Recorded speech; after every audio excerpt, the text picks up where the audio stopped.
if you start reading your Bible, and you start at the book of Genesis, means beginning, which is at the very beginning of the book, and it's a good place to start, you'll read through the story of creation, and Adam and Eve, and the story of Noah, and you'll read about Abraham, Isaac, Jacob, Joseph, and it ends with the story of Joseph dying in Egypt. And you flip the page and you get to a book called Exodus. And when you read the story of Exodus, you hear the story of Moses being born into slavery, but his parents didn't want him to be killed, so they put him in a basket and they floated him down the river. I mean, you should read through it if you haven't read it. It's very interesting stuff. But then Moses gets found by an Egyptian princess, and he gets raised as an Egyptian, but he knows that he's an Israelite, and his people are in slavery, and he doesn't like that. And there's a point where he actually tries to come to his people's rescue, and it doesn't go well. He ends up killing somebody, and then his people don't rally behind him, and so he runs for the hills, and there he has an encounter with God. He comes to what we know as the burning bush, where God meets him in the burning bush, and he calls Moses, and he says, I want you to lead the people, but I want you to do it through me. Not on your own power, your own means. I want you to do it through me. And so Moses goes back, and we get the story of the 10 plagues of Egypt. And again, if you haven't read it, read through it. It's some very interesting history. 10 plagues of Egypt, which is God's way of telling Pharaoh, the leader of Egypt, he's let my people go. I want you to let my people go. And Pharaoh's hard-hearted. He says, no, I'm not going to do it. And so another plague comes, and eventually the worst plague comes, which is the death of the firstborn child. And that's finally the straw that breaks Pharaoh's back, and the Israelites flee to the wilderness. But before they get there, they have to cross through the Red Sea, which is a miracle. And then they're wandering through the desert, and they have nothing to eat. And so God brings them, birds. He brings them quail, and he brings them this thing that's on the ground. And they say, "What is it?" Which actually is the translation for manna, which is what this thing is called. And no one really knows exactly what it is. Closest we can come to is it was like angel food cake, which sounds pretty good to me. So they're in the wilderness, and God's providing for them. And they say, "We're thirsty." So God says, "Well, check this out." And Moses, hits a rock, and water comes out of the rock, and then they get into this battle with the Amalekites, and God rescues them from that as well. And so it's this whole story, it's 2 months. It's 2 months. Exodus 19 says exactly 2 months after the Israelites left Egypt, they arrived in the wilderness at Sinai. So all these things are happening in a very compact amount of time. But God is basically telling his people, I am your God, and I want to rescue you, and I want you to be my people. But they come to this mountain in Sinai, in the wilderness of Sinai, and Moses climbs up and down Mount Sinai, and it says he does it a bunch of times, which I felt really bad for him until I realized it's like a 4-hour journey, which is still tough. I wouldn't want to do it, but it's not as bad as I thought it was. I'm picturing him up and down Everest, but it wasn't that bad. But he's being the messenger between God and the people. And he goes up and he talks to God on the mountain, and he comes down and he tells the people what God said, and the people give him a message. They go back up, and it's back and forth. And then we get to verse 10. It says, "Then the Lord told Moses, 'Go down and prepare the people for my arrival. Consecrate them today and tomorrow, and have them wash their clothing. Be sure that they're ready on the 3rd day, for on that day the Lord will come down on Mount Sinai as the people watch. Mark off a boundary all around the mountain. Warn the people, be careful, do not go up on the mountain or even touch its boundaries. Anyone who touches the mountain will certainly be put to death. No hand may touch the person or animal that crosses the boundary.'" It's bad enough if anyone touches the mountain, and if they touch the mountain, it's like a death sentence. You guys have to stone them to death. And you're not even allowed to touch down, okay? That we have to understand that this boundary is a serious thing. It's a serious issue. "No hand may touch the person or animal that crosses the boundary. Instead, stone them or shoot them with arrows. They must be put to death. However, when the ram's horn sounds a long blast, then the people may go up on the mountain." Verse 16. "On the morning of the 3rd day, thunder roared and lightning flashed, and a dense cloud came down on the mountain. There was a long, loud blast from a ram's horn, and all the people trembled." What's interesting is that no one at the bottom of the mountain blew the ram's horn. All right, this was God. This was God making the sound of a ram's horn or blowing a ram's horn. But but you can just imagine what's going on here. I mean, they've been in Egypt. They've seen what God can do. They've seen the plagues that God brought. They've seen the power of him in the wilderness. All these things that he's able to do, bring water from a rock. And now thunder and lightning is flashing, and he's on top of the mountain, and a ram's horn is blowing, and they don't know where it's coming from other than it's from God.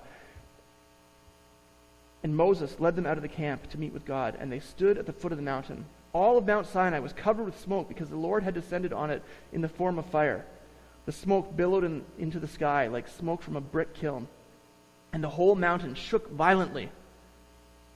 It's almost like that warning to not go to the mountain probably wasn't necessary. Like, if it's me, I'm not going anywhere near that thing right now. And as the blast of the ram's horn grew louder and louder, Moses spoke, and God thundered his reply. The Lord came down on the top of Mount Sinai and called Moses to the top of the mountain, and so Moses climbed the mountain. And I got to tell you, Moses has guts just to even climb the mountain that time.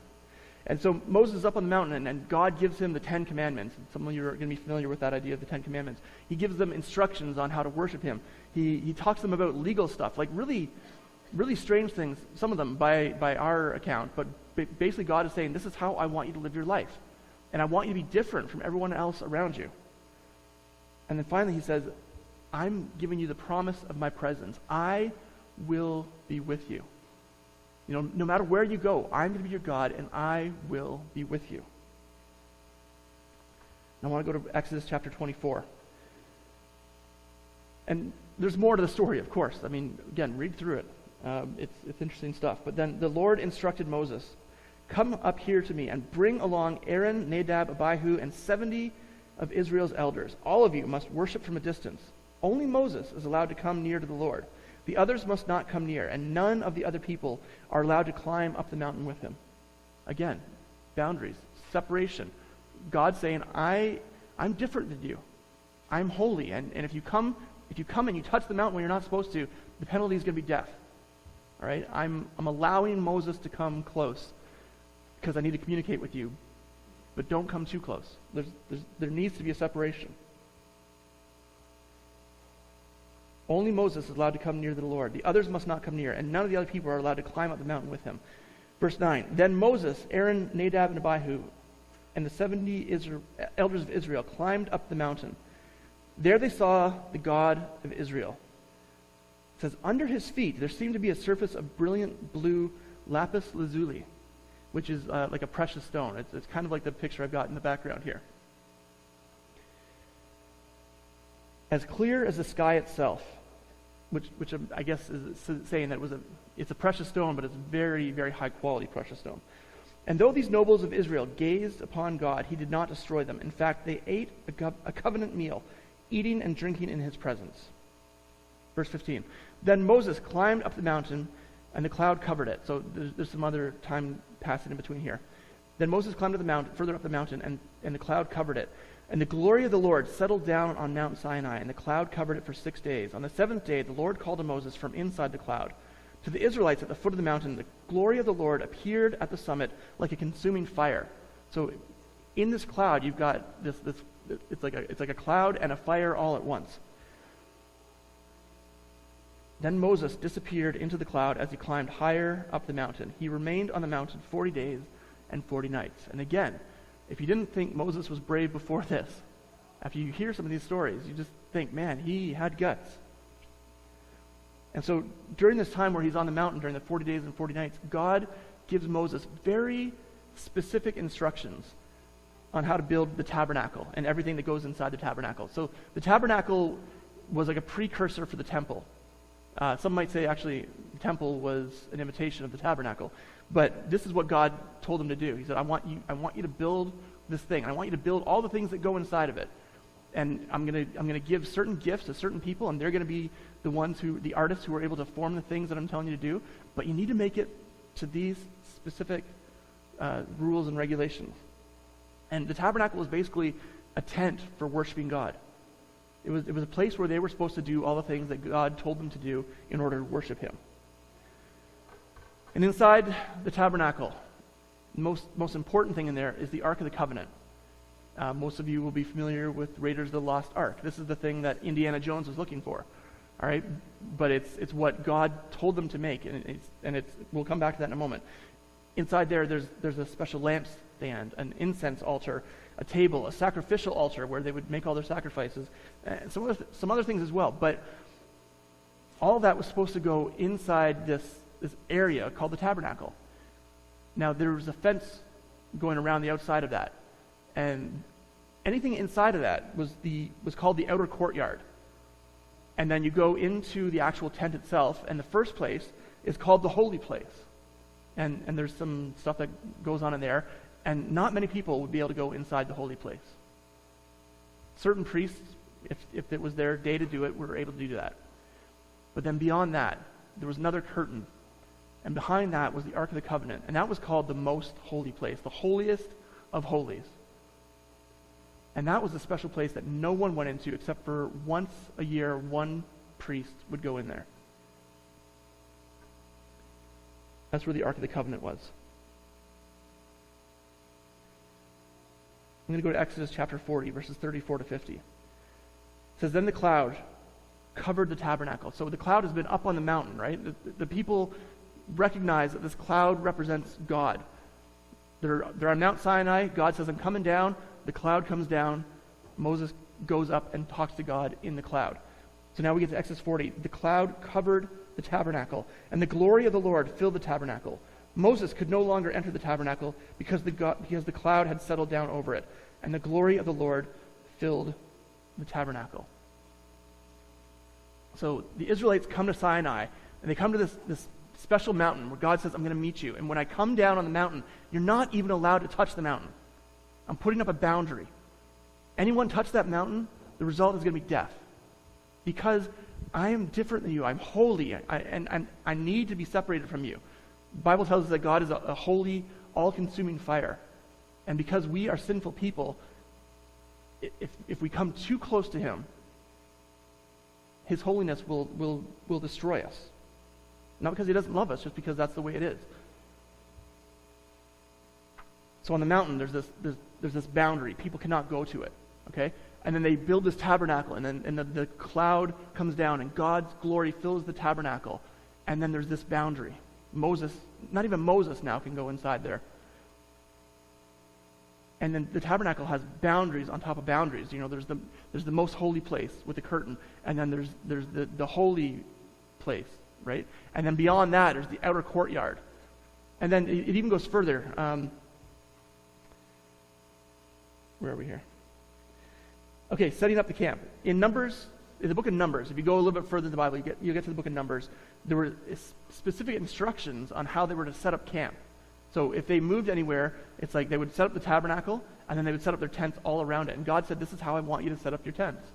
And this tribe's going to be here, and this tribe's going to be here, and you're going to be all around the tabernacle, but this is how I want you to be." And so you've got most holy place, the holy place, the tabernacle itself, the outer courtyard. You've got the camp, and then you've got outside of the camp. And outside of the camp was where they would send people who were unclean. So if you had like a skin disease, if you had leprosy, or if there was something else going on with you that you weren't allowed to be in the camp, you'd be outside of the camp. You know, if you have COVID and you're not willing to wear a mask, get out of the camp. Boundaries on top of boundaries on top of boundaries. Outside the camp, unfit. Inside, you're okay. In the courtyard, that's special. Most holy, the holy place, even better. Holiest of holies. No one else can go in there. And at the center of all that, you've got the Ark of the Covenant. This special thing. And you think to yourself, man, that must be it, right? Like, if you were from the outside looking in, you would think, that's their God. They worship this box with angels on top. And, you know, it's a beautiful looking thing, I'm sure. Covered in gold. And you look at it and you think, the way they treat this thing, that must be their God. And read a few verses from Scripture. 1 Chronicles 28:2. David rose to his feet and said, "My brothers and my people, it was my desire to build a temple where the Ark of the Lord's covenant, God's footstool, could rest permanently." Psalm 132:7. Let us go to the sanctuary of the Lord. Let us worship at the footstool of his throne. Psalm 99:5. Exalt the Lord our God and worship at his footstool. He is holy. Let's go back to Exodus 24, 9, and 10. All the elders are up the mountain. Moses, Aaron, Nadab, and Abihu, the 70 elders of Israel, climbed the mountain. There they saw the God of Israel. Under his feet there seemed to be a surface of brilliant blue lapis lazuli, as clear as the sky itself. What are we seeing here? We're seeing over and over again this thing that is so special and holy that's got to be in the holiest of holies, this box that other people might look at and say, that's their God. All that is the footstool. The closest people come to actually seeing God is when they're on the mountaintop, and what do they describe? They describe what's under his feet. They don't describe God himself, they just describe his footstool. Isaiah 66:1 says, heaven is my throne, and the earth is my footstool. This is God talking. There's a story from one of my favorite books in the Bible, 2 Samuel 6, verses 6 and 7. The Ark of the Covenant, this special box, right? This God's throne's footstool has been captured by the enemy, and now Israel has won a war, and they've captured it back, and they're bringing it back home. But they're not doing it the way they're supposed to, and they're bringing it back on a wagon, pulled by oxen. Bible gives them explicit instructions on how to carry this thing, and it's supposed to be with reverence and honor, and they're just basically not treating it properly. When they arrived at the threshing floor of Nacon, the oxen stumbled, and Uzzah reached out his hand and steadied the ark of God. You just want to make sure it didn't fall, right? I mean, Uzzah probably is a highly respected guy. If this is, you know how strongly they feel about this Ark of the Covenant, right? It goes in the holiest of holies. It's the most special thing. They recognize this as not God itself, not even his throne, but his footstool. For you to be one of the guys to escort this would be a huge honor. So we know Uzzah isn't a bad guy here. It's not like he's horrible. He's not like he's more sinful. In fact, he's probably more holy than most other people. And he's got his heart in the right place. The oxen stumble. He doesn't want this thing to fall. He reaches out to touch it to make sure it's safe. Then the Lord's anger was aroused against Uzzah, and God struck him dead because of this. So Uzzah died right there beside the ark of God. Don't even touch the mountain. And if you touch the mountain, it's a death sentence. Don't even touch the person who's touched the mountain. Do not treat this thing lightly. It's God's footstool, and yet it is holy. God is so holy, we barely even have access to even look at the footstool of his throne. God is so holy that we barely even have access to even look at the footstool of his throne.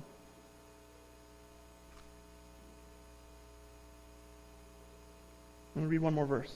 Well, a couple verses, one more section. We actually just covered this a few weeks ago in the series we did on the book of Hebrews. Hebrews chapter 10, verses 20 to 22.